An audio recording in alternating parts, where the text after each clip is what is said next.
Once we have outlets, computer outlets in every home, each of them hooked up to enormous libraries where anyone can ask any question and be given answers, be given reference material, be something you're interested in knowing.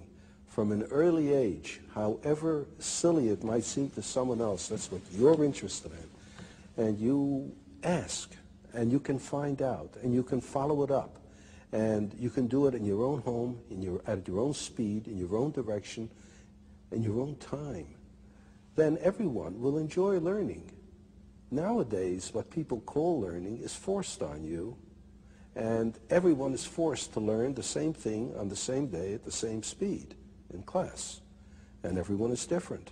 For some it goes too fast, for some too slow, for some in the wrong direction. But give them a chance, in addition to school, I don't say we abolish school, but in addition to school, to follow up their own bent from the start.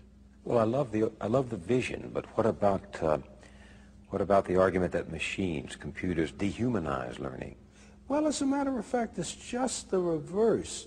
It seems to me that it's through this machine that for the first time we'll be able to have a one-to-one relationship between information source and information consumer, so to speak.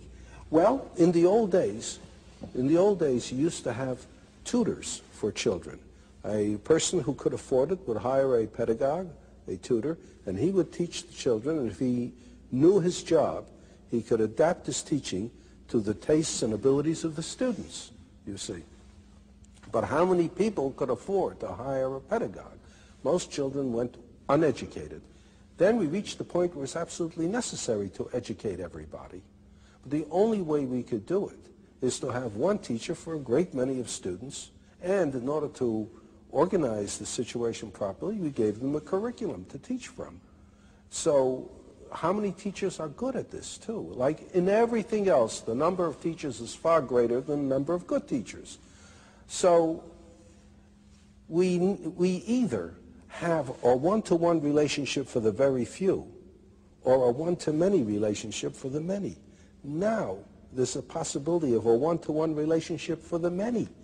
Everyone can have a teacher in the form of access to the gathered knowledge of the human species. Through the libraries that are connected to the computer. That's right.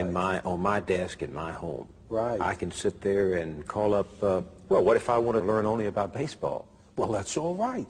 You learn all you want about baseball, because the more you learn about baseball, the more you might grow interested in mathematics to try to figure out what they mean by those earned run averages and the batting averages and so on. You might, in the end, become more interested in math than baseball if you follow your own bent and you're not told.